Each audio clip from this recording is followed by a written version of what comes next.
¿Cuál sería el cambio cultural de Japón a Estados Unidos? ¿Cuáles han sido tus inicios y cómo has llegado a ser director médico? Pues Tu inicio no fue el típico, ¿no? ¿Cuál era tu misión como ese medical advisor, ese Pablo inicial que empezó en la industria? Porque tú has dicho que entraste, como que te encontraste en la industria farmacéutica. Sí. ¿Qué te cautivó el interés para dar el salto? Porque tú eras médico. Sí. ¿Cómo fue para ti esa transición? ¿Fue fácil? ¿Fue rápida? ¿Te costó? Ya nos vamos a meter un poco más en la chicha. Si alguien quisiera trabajar en Medical Affairs, ¿qué perfil suelen buscar las empresas? Te quería preguntar, si pudieras resumir en una frase, ¿por qué merece la pena trabajar en departamento médico? ¿Cuál sería?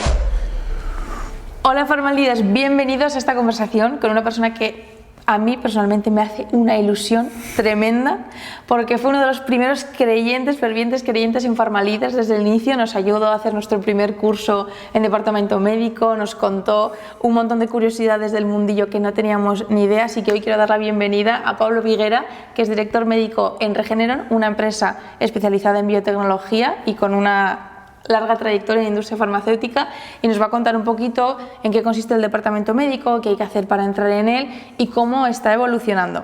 Pero antes que nada, Pablo, yo te conocía cuando estabas en Kyoga, que era una empresa japonesa, y esta es una empresa americana, y me gustaría que nos contases cómo ha sido ese cambio cultural. ¿Se nota mucho? Pues antes que nada, muchas gracias por invitarme.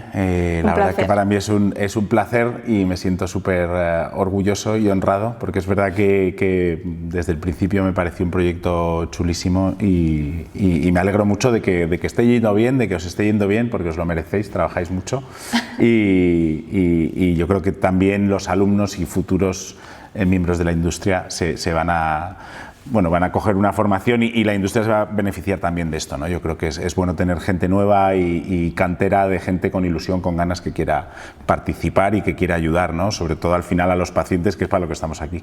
Y con respecto a la pregunta que me haces, pues la verdad que sí se nota. Cada compañía tiene un poco su cultura. Sí. Muchas veces va con el origen, porque pues las compañías americanas, las compañías japonesas, las compañías europeas tienen ciertas similitudes y ciertas diferencias. También es verdad que depende mucho, como en muchas organizaciones en la vida, en organizaciones multinacionales, de las personas y de los líderes, ¿no? Entonces, Kyowa Kirin es una compañía que pertenece a un grupo japonés muy grande y es muy japonesa, y es una compañía que la verdad es muy estable, es una compañía tranquila, muy innovadora, pero que el ritmo, digamos, es un poco diferente.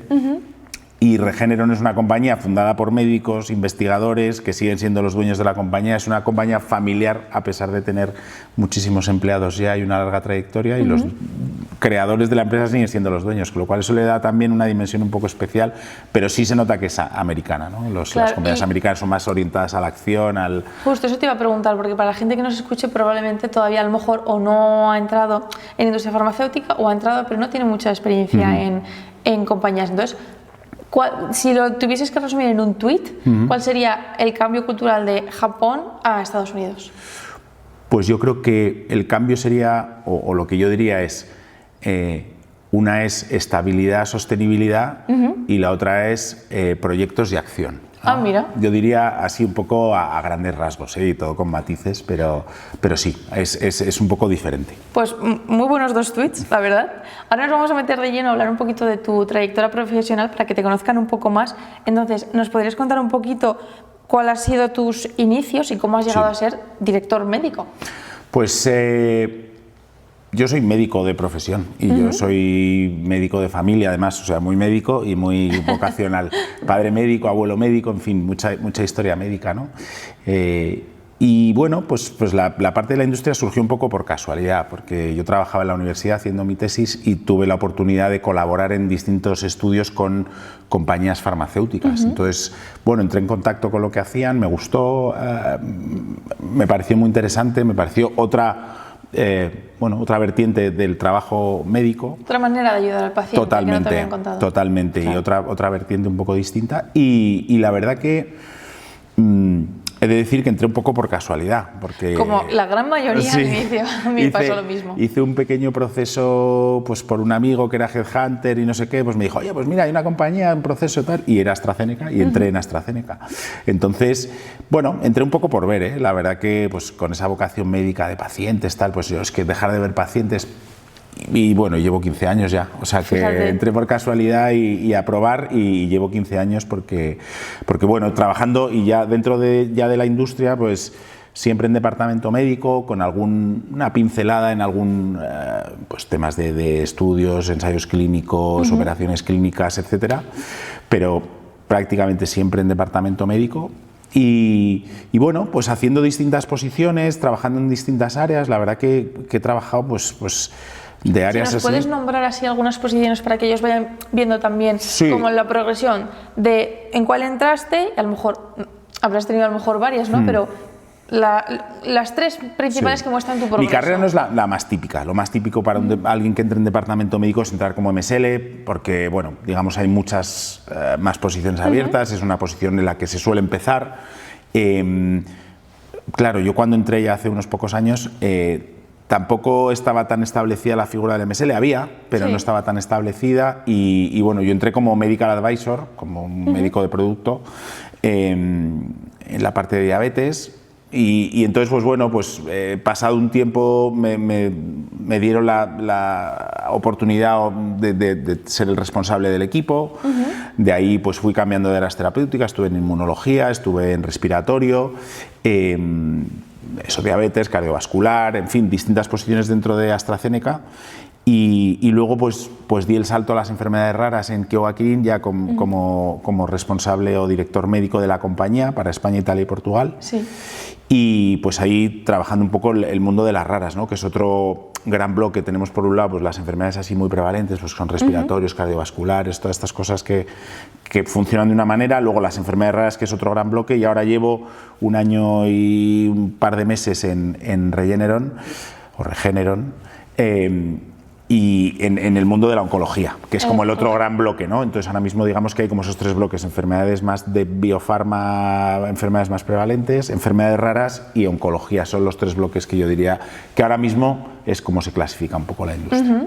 Y nos has comentado que tu inicio no fue el típico, ¿no? Porque no empezaste como MSL, que yo creo que es una figura que la gente suele tener más localizada. Entonces, ¿cuáles eran un poco tus tareas? ¿Cuál era tu misión como ese medical advisor, ese Pablo inicial que empezó en la industria? Pues yo te diría también que antes de contestarte, decir que yo ahora mirando para atrás, la verdad que me hubiera gustado empezar de MSL. Sí. Me hubiera gustado, porque yo creo que la posición de MSL te da una experiencia con los clientes, con los médicos, con el abordaje en campo que yo no he tenido. Claro. Y bueno, aunque alguna vez he participado con los MSLs en cosas, he hecho alguna cosilla. De hecho, aquí en Regeneron al inicio no teníamos MSL en la parte de Cataluña y me tocó hacer un poco de MSL allí. Pero sí me hubiera gustado empezar por ahí. Pero yo empecé como médico de producto y en realidad lo que me encargaba un poco era, también departamento médico ha evolucionado mucho. Sí. Pero pues era responsable un poco de la parte de congresos científicos, de la educación o del training de los delegados, alguna actividad de educación médica, pues de la revisión de materiales promocionales, todo este tipo de tareas que eran más del departamento médico más clásico, sí, o antiguo, digamos, que ahora evoluciona un montón, la verdad. Sí. Súper. Y mira, también me generaba curiosidad, porque tú has dicho que entraste como que te encontraste en la industria farmacéutica, sí, por casualidad.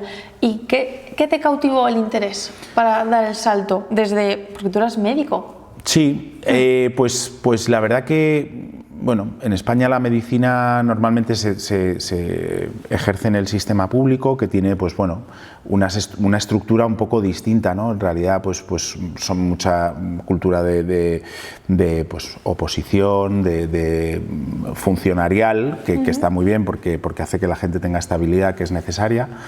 Pero bueno, digamos que siendo recién licenciado, recién terminada la residencia, con muchas ganas de hacer cosas, pues la industria me ofrecía eso, me ofrecía la posibilidad pues de investigar, la posibilidad de conocer a los top investigadores en un área determinada, de proponer cosas, de hacer investigación, de recopilar datos, de formar a gente. O sea, digamos que tenía un abanico de actividades mucho más amplio, ¿no?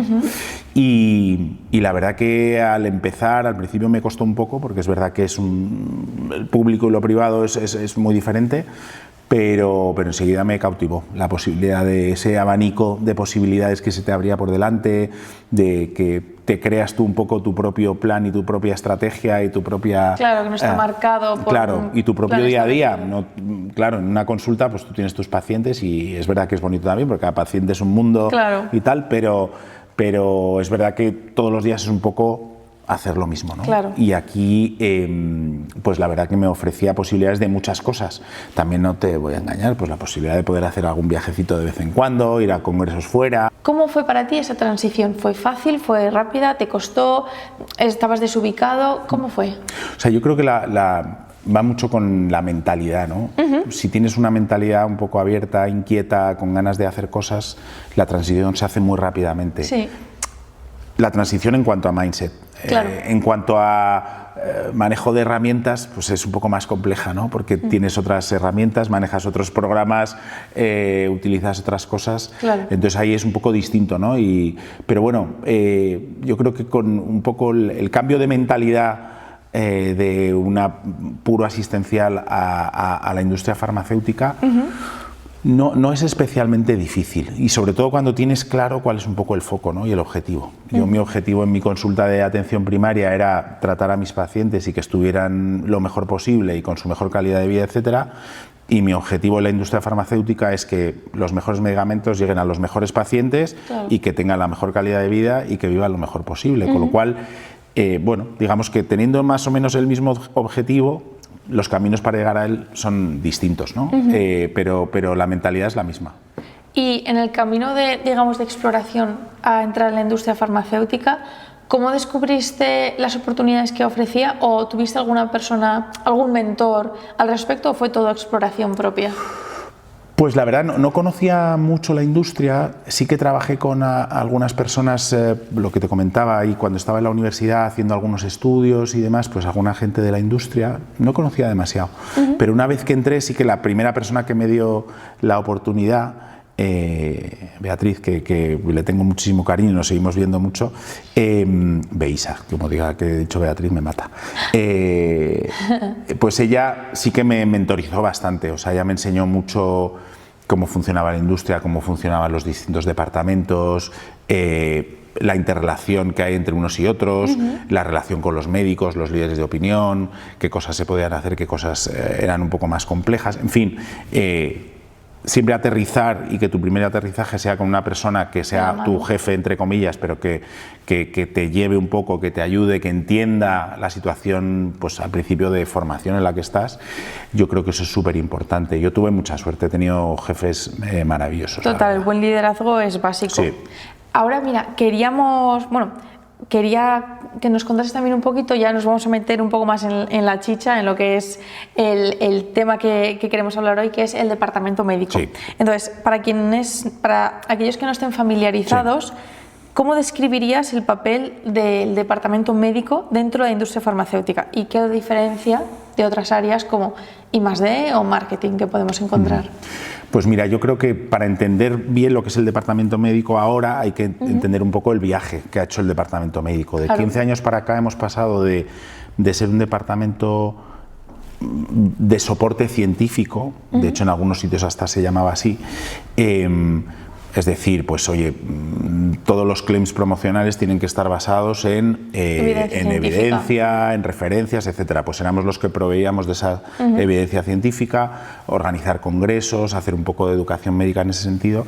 Pues hemos hecho un viaje a convertirnos en un departamento que es estratégico para todas las compañías, ¿no? Un departamento que verdaderamente es central y que colabora en el devenir y en la estrategia de la compañía. Entonces, ahora mismo un departamento médico es es aquel departamento o esta parte de la compañía que tiene responsabilidades desde que se inicia una molécula en las primeras fases de investigación hasta que está comercializada y llega a los pacientes. Entonces, dentro de todo ese viaje hay un montón de interacciones, ¿no? Pues desde I+D hasta investigadores, hasta hospitales, centros, hasta la administración cuando hay que comercializar un fármaco y luego después con los médicos y sobre todo con los pacientes, porque al final ahora las asociaciones de pacientes, por suerte y gracias a Dios, van cogiendo mucha más fuerza y tienen mucha más voz. De hecho, ya están asociaciones de pacientes incluso participando dentro de los diseños de los ensayos clínicos, que es algo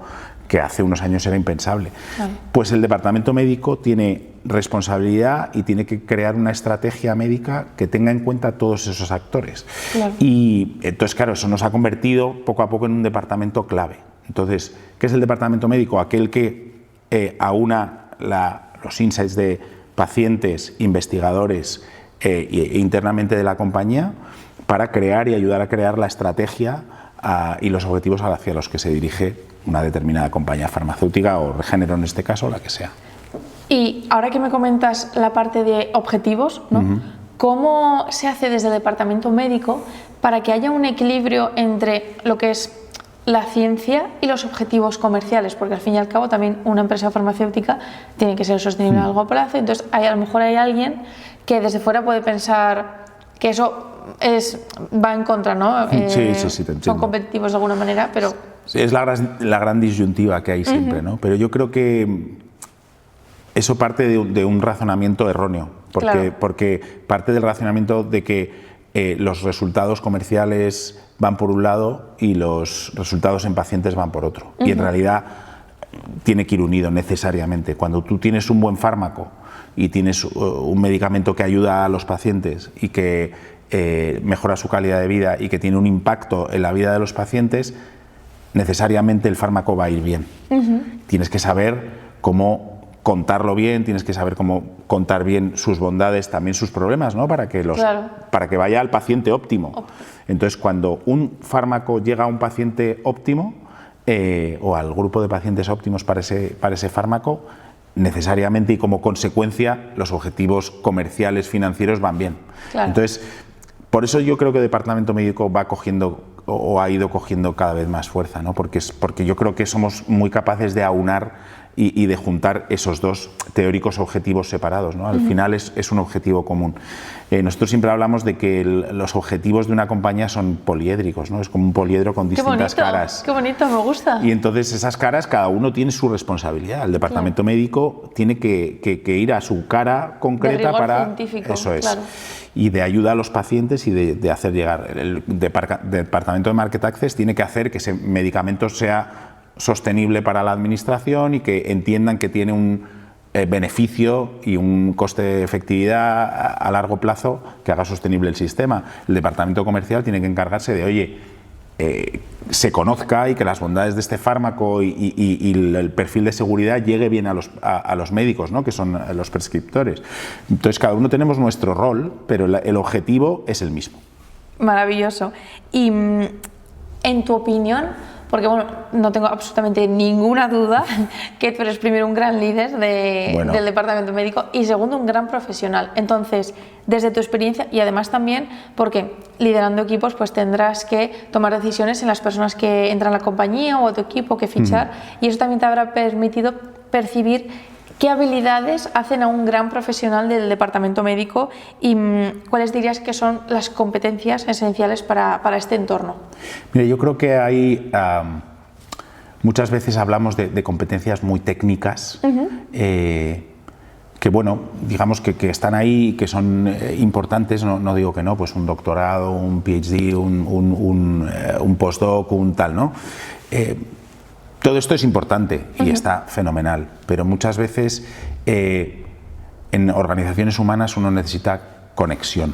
Sí. Necesita conexión y yo creo que la conexión es muy importante. Entonces, para un departamento médico que crea esa conexión o ese vínculo, pues muchas veces la proactividad, muchas veces las ganas de innovar, las ganas de hacer cosas diferentes, de pensar un poco distinto, de poner mucho foco en las necesidades del paciente, entender bien qué necesitan y a partir de ahí crear cosas, ¿no? Yo creo que eso, yo siempre a todos los equipos que he tenido siempre lo he dicho, ¿no? Yo no quiero un equipo o una organización que haga siempre las mismas cosas.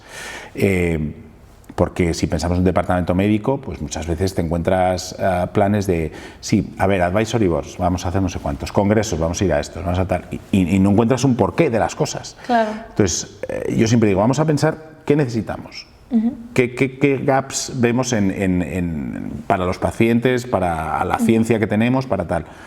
Y en función de esos gaps, pues veremos qué tenemos que hacer para cubrir esos gaps. Claro. O sea, hay que entender el porqué. Primero el porqué y luego el cómo. Porque para hacer un listado de actividades es que te sirve cualquiera. Claro. Entonces, por eso digo que esas habilidades de un poco innovar, de pensar, de razonar, de tener pues un conocimiento un poco de las necesidades. Yo creo que eso es lo importante, ¿no? Esa inquietud por conocer, por saber, por hacer las cosas distintas, por hacer las cosas bien. Sabiendo que el resultado de nuestro trabajo va a impactar en pacientes, esa perspicacia o esa sensibilidad para entender realmente cuáles son las necesidades, para empatizar con ese viaje del paciente y realmente sacar soluciones que ayuden a eso, no que simplemente marquen casillas de hemos estado en 3 sitios, 4 congresos y 5 advisory boards. Y eso va muy unido a la parte externa, pero también a la parte interna. Quiero decir, tener un espíritu colaborativo y de equipo dentro de una organización es clave. Total. O sea, el decir, no, es que esto es solo médico y no comercial. Yo eso no lo entiendo así. Sí, hay cosas que, por supuesto, son de un departamento y de otro y tiene que ser así, ¿no? Pero siempre hay que tener ese espíritu abierto un poco y de colaboración, que yo creo que es clave, porque una organización está hecha por personas, está hecha por equipos y es un motor. Y entonces, para que un motor funcione, todos los engranajes tienen que ir bien, tienen que ir funcionar, y para que funcione uno tiene que funcionar el otro. Entonces, cuando hay alguna pieza que no... Que chirría. Sí, que chirría, molesta. que no.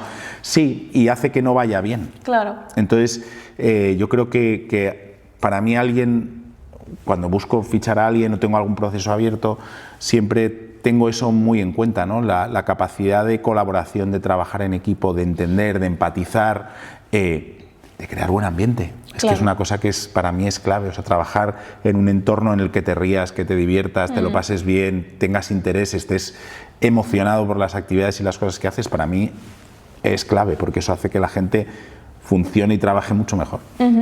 Y a la hora de cuando pensamos, queremos darle consejos a los farmaleaders que nos escuchen sobre qué podrían hacer o qué tienen que hacer si quieren entrar en departamento médico.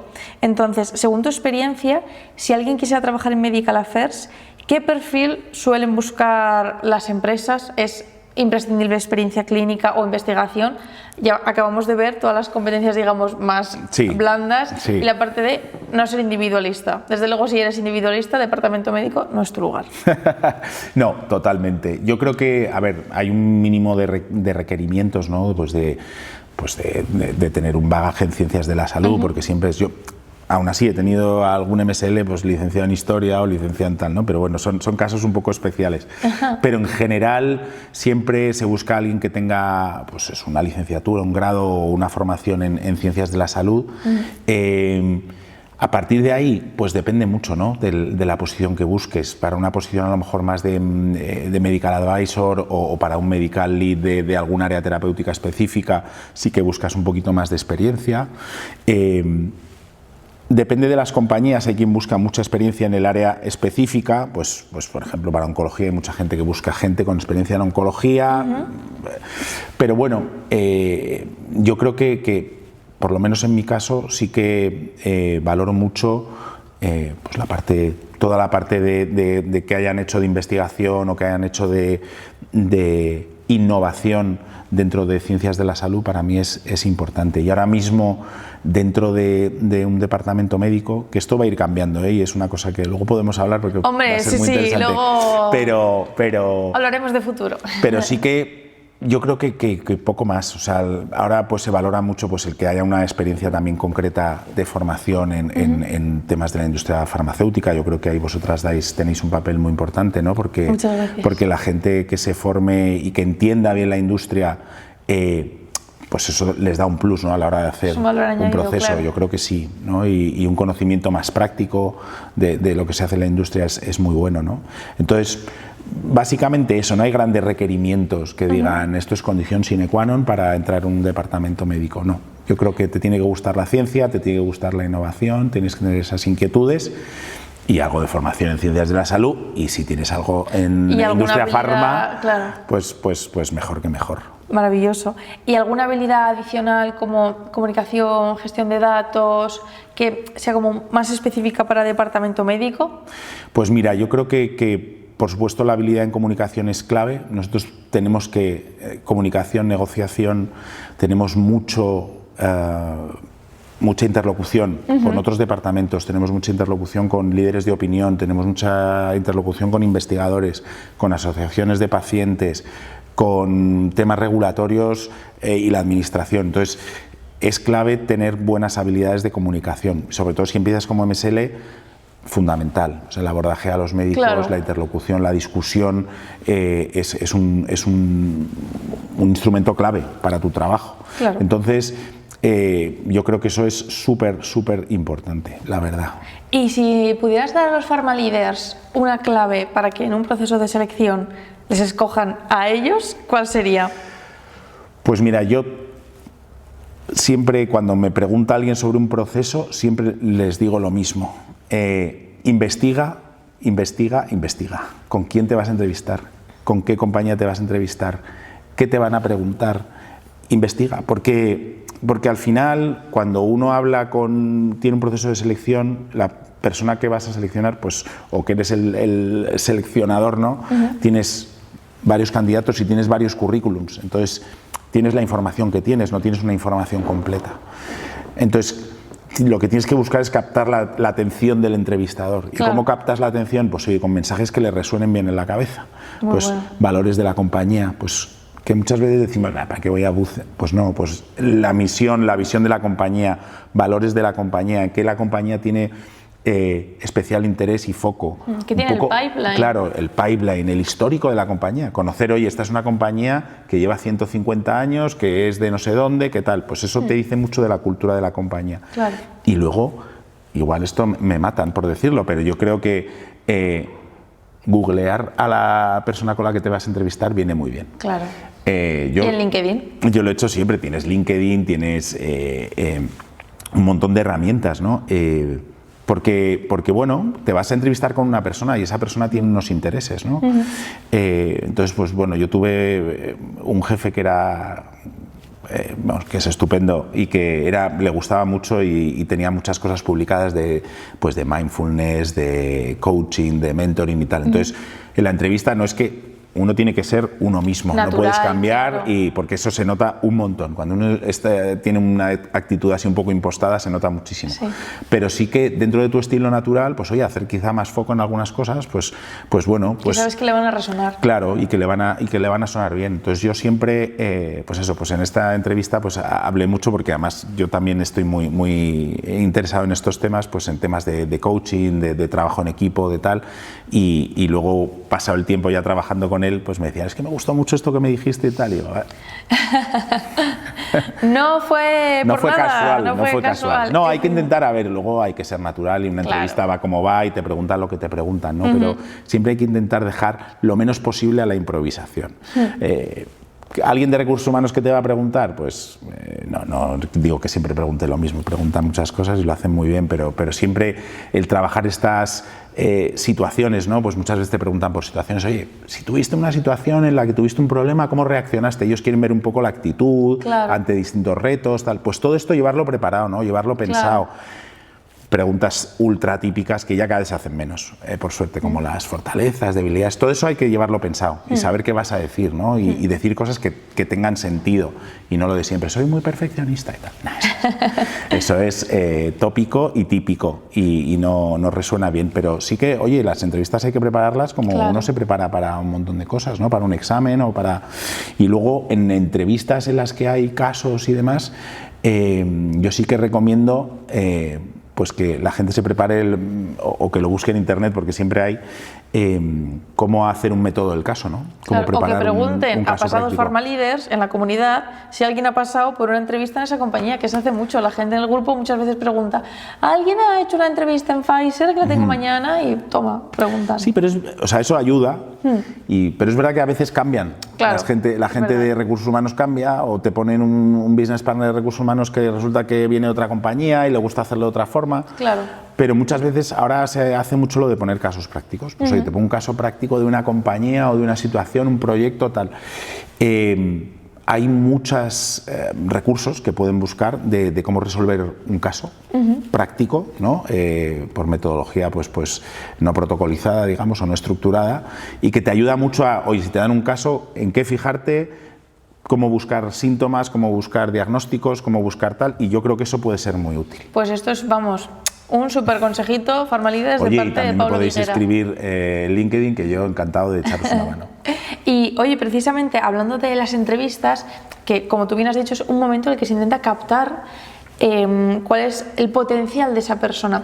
Y hay una habilidad, una capacidad que es súper importante en un entorno tan cambiante y tan competitivo como la industria farmacéutica. ¿Cómo detectas o cómo pueden ayudarse ellos mismos a demostrar que tienen una buena gestión del estrés dentro de una entrevista? Bueno, yo creo que para esto muchas veces sí que también desde recursos humanos hacen valoración de situaciones, ¿no? Te preguntan por situaciones pasadas en las que quizá las cosas no han ido tan bien, o que se ha generado una situación de tensión, o que se ha manejado. Yo creo, como hablábamos antes, ¿no? Cada uno tiene su estilo natural y cada uno tiene su forma de expresarse. Sin dejar de usar tu estilo natural, yo creo que muchas veces es bueno oye, pues mira, aquí hubo una situación que no funcionó bien, cómo controlé pues los posibles daños o posibles perjuicios que podían salir, o cómo intenté manejarla de la mejor manera, o cómo, mira, esto no lo manejé bien, pero aprendí para futuras situaciones. Yo creo que expresar esas cosas con naturalidad, expresar que ha habido veces que te has equivocado, pero que has aprendido de ese error para hacer otra cosa, pues te ayuda mucho a entender que, oye, pues no siempre las cosas salen bien, ¿no? Claro. Y que a veces esa gestión del estrés que te puede producir que una situación no vaya bien o que tal, pues que no es un estrés patológico, digamos, no es un distrés que te paraliza y te bloquea, sino que es un estrés que te ayuda a aprender y que te ayuda a sacar, pues lo que decías antes, lo mejor de ti, a tirar de todos los recursos que tienes, que que seguro que son muchos, y aprender de la situación. Es que nosotros estamos muy acostumbrados a que siempre todo salga bien, ¿no? Claro. Y yo creo que el error es la fuente más importante de aprendizaje, ¿no? Sin duda, si llevas mucho tiempo sin fallar, es que llevas mucho tiempo sin arriesgarte y haciendo las cosas fáciles. Un entrenador de fútbol de mi hijo, que me encanta, que es muy coach, siempre dice acertar o aprender, nunca dice equivocarse. Total. ¿no? Entonces, aprender de los errores es a veces la forma un poco más dura, pero es una forma buenísima de aprender y de sacar cosas buenas de situaciones un poco más complicadas. Total, lo que se conoce como mentalidad de crecimiento, ¿no? Pero cualquier tipo de barrera como una oportunidad de crecer. Absolutamente. Y no muchas veces nosotros, así a modo de broma, en conversaciones dentro de los departamentos y en distintas compañías, cuando te decían, no, te voy a poner así un reto y tal, decías, ya me va a caer un marrón que alucinas, ¿no? Pero no, yo creo que los retos, precisamente en las situaciones difíciles, complejas, te ayudan a aprender mucho y a de verdad entender y sacar lo bueno que tienes, ¿no? Que muchas veces no lo conocemos porque no nos hemos visto en esa situación. Y mira, estamos ya casi llegando al final del podcast, pero una cosa que te quería preguntar, porque antes hemos hablado. Hablaremos un poquito más sobre futuro, pero antes de hablar de futuro quiero hablar de pasado, es decir, desde tu experiencia, ¿cuál crees que ha sido la evolución hasta el día de hoy de departamento médico? Si nos pudieses hacer como una pequeña línea temporal. Sí, yo creo que el departamento médico ha evolucionado como ha evolucionado la industria farmacéutica. La industria farmacéutica hace 30 años era una industria puramente comercial, con sus cosas buenas y sus cosas malas, ¿no? Y de hecho, pues bueno, con una fama no demasiado positiva en algunos casos, y en el que, pues bueno, como vendían fármacos y no vendían tornillos, pues necesitaban, en vez de un soporte de alguien técnico, pues necesitaban el soporte de alguien técnico en ciencia. Claro. Y eso soportaba un poco, digamos, pues la promoción y toda la comercialización. Entonces, siempre lo decimos, ¿no? Pasamos de ser un departamento de soporte a ser un departamento estratégico. Ese es el viaje que ha hecho el departamento médico.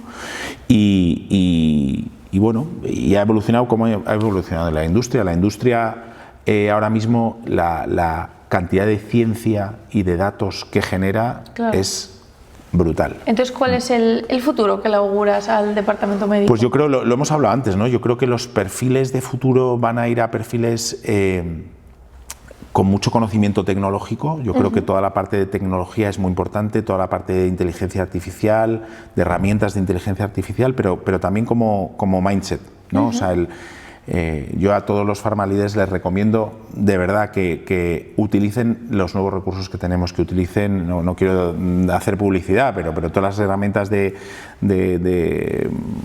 generación de conocimiento y todas las herramientas de los GPTs y demás, que las utilicen porque nos va a cambiar la manera de trabajar.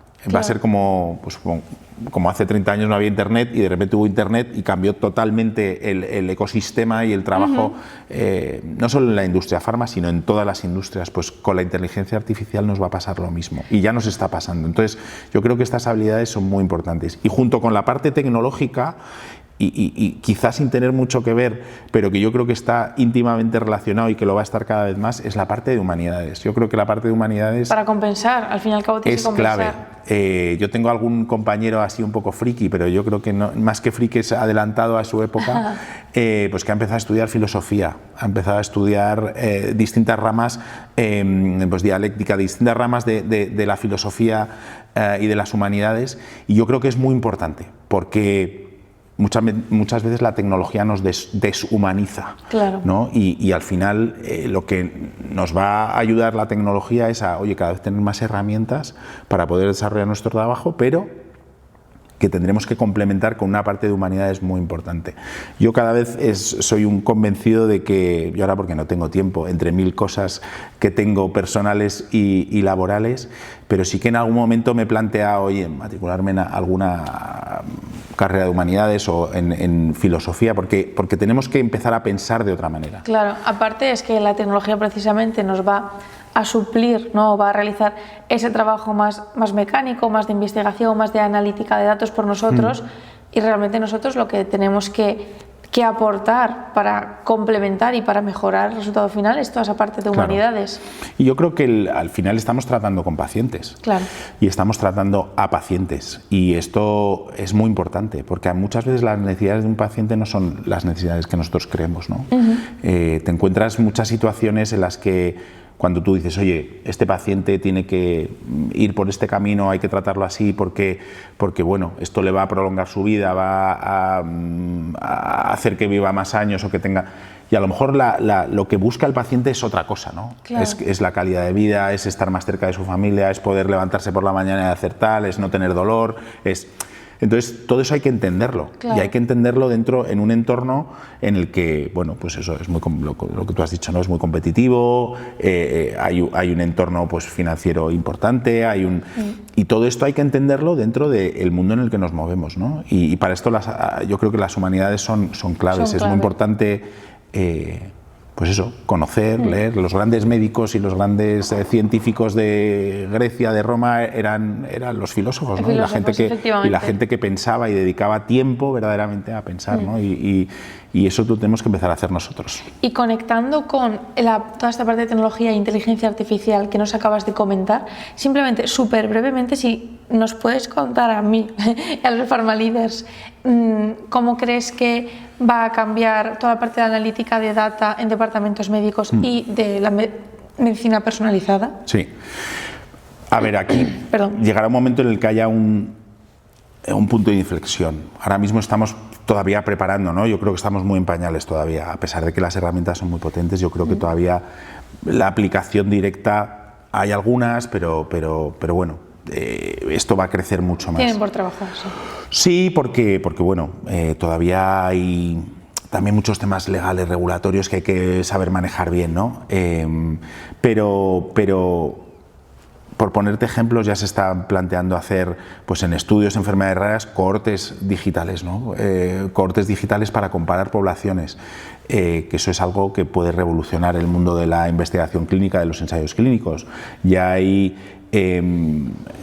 algunas compañías así como ¿Qué muy... sería una cohorte para que Una cohorte sintética artificial, es decir, no hecha de pacientes reales, sino hecha de pacientes digitales. O sea, que el ensayo clínico estaría surgiendo... Digamos que el brazo comparador no serían pacientes de verdad. Vale. Para no dejar a gente sin tratamiento. Claro, entiendo. porque muchas veces tú necesitas para comparar contra algo. Claro. ¿no? Y en una enfermedad rara es muy difícil compararte, primero porque tienes muy pocos pacientes y segundo porque éticamente dices, oye, ¿cómo voy a tratar a un paciente con placebo o cómo voy a tratar a un paciente con un medicamento que sé que no es bueno, o no es tan bueno como el que hay? Claro. ¿no?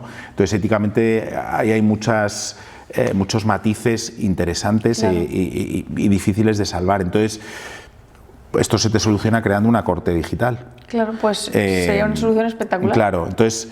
Pero bueno, eso tiene sus dificultades también y sus implicaciones, pero bueno, eso por un lado. Luego hay compañías que están trabajando ya con pacientes digitales, o sea, con posibles efectos de fármacos en función de su mecanismo de acción y de lo que haría. Está lejos, pero ya hay gente que está pensando en eso. Claro. Y si hay gente que está pensando en eso y está empezando a trabajar, es que llegará. En algún momento llegará. Exacto. Entonces todo esto,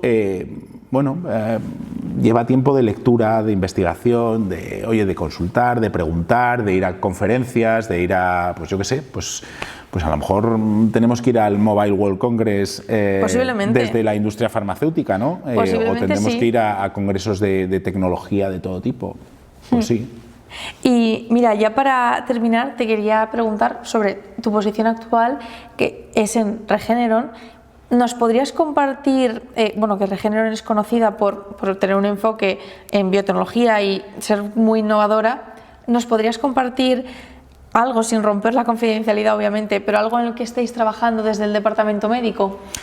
Pues mira, nosotros como compañía, es una compañía un poco especial, ¿no? Porque es una compañía que está fundada por 2 médicos investigadores y que han dedicado su vida a crear plataformas de desarrollo de medicamentos y de tecnología, pues eso, para crear sus propios fármacos, todo fármacos in-house, ¿no? Y entonces pues eso hace que sea una compañía un poco diferente y un poco especial. Entonces, en temas de innovación están constantemente. Todas las reuniones, town halls que tenemos de toda la compañía, no se habla prácticamente de nada financiero y siempre se habla de ciencia.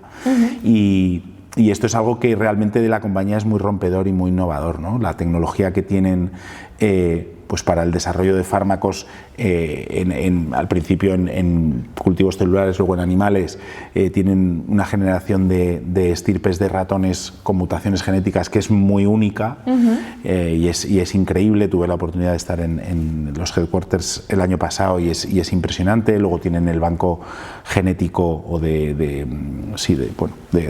exomas secuenciados más grande del mundo, ya cerca de los 3 millones. ¡Ostras! Entonces, no es cosa menor, ni mucho menos. Y eso te da una idea de que es una compañía que verdaderamente tiene muchísimo foco en la ciencia y la tecnología y en la biotecnología, que yo creo que también el resto se van sumando, ¿no? Yo creo que pues compañías que están creando hubs de datos, por ejemplo, que es algo que llama mucho la atención, ¿no? Que haya pues eso, departamentos de gobernanza de datos, que es algo que en una compañía farma hace 10 años ni se pensaba. Pues se me ocurre, por ejemplo, AstraZeneca está creando un hub de datos en Barcelona, que ya creo que ya hay bastante gente trabajando allí, pues eso, con matemáticos, físicos y gente de otros perfiles muy distintos a los de toda la vida, ¿no? Entonces, pues bueno, yo creo que la industria camina hacia este sendero, ¿no? de los datos, de la tecnología, de la inteligencia artificial y hay un futuro muy, muy interesante por delante. Y mira, ya para terminar, todos los PharmaLeaders habrán podido percibir que tú eres una persona súper apasionada, eso es, gen PharmaLeader a tope. Entonces, te quería preguntar si pudieras resumir en una frase por qué merece la pena trabajar en departamento médico, ¿cuál sería? Pues yo diría, y digo por lo que lo hago yo. Claro. Entonces, y eso es lo que intento compartir, porque yo creo que desde el departamento médico verdaderamente ves el impacto de la investigación en el paciente. Y para mí eso es lo más. O sea, yo ver pues esos pacientes que han utilizado los fármacos que yo he llevado en un momento dado y poder hablar con las asociaciones de pacientes que verdaderamente vienen y te dan las gracias, ¿no? Por decir, oye, gracias por investigar en esto, porque gracias a esto mi madre, yo mismo, mi hija, mi hijo, mi tío, tal, han mejorado, tienen más calidad de vida, pueden estar más años con nosotros. Esto, pues bueno, desde otros departamentos puedes ver algo también, pero es que esto está totalmente enraizado en el departamento médico. Entonces, bueno, yo por eso siempre animo a que la gente por lo menos explore o tenga alguna estancia en departamento médico, porque luego hay gente que es muy comercial y lo que le gusta es la parte comercial o el marketing. Me encanta el marketing y tal, que es estupendo, el acceso al mercado, la parte regulatoria. Claro, hay que conocer tus intereses, claro, y preferencias personales. Eso es, pero yo tengo mi debilidad, que es el departamento médico. Total. Entonces... Bueno, yo estoy segura que después de esta charla va a haber más de uno que se replantee su futuro en departamento médico. Así que de verdad, muchísimas gracias, Pablo. Me ha hecho una ilusión tremenda poder hablar aquí contigo. Gracias, como siempre, a vosotras. Una inspiración. Y nada, y un placer, y para lo que necesitéis, encantado, y a todos los Pharma-Leaders también se lo digo, que yo tengo mi LinkedIn, que me pregunten, intento contestar rápidamente, y bueno, y que mucha suerte en el futuro profesional, que estoy seguro que les irá estupendamente. Fantástico.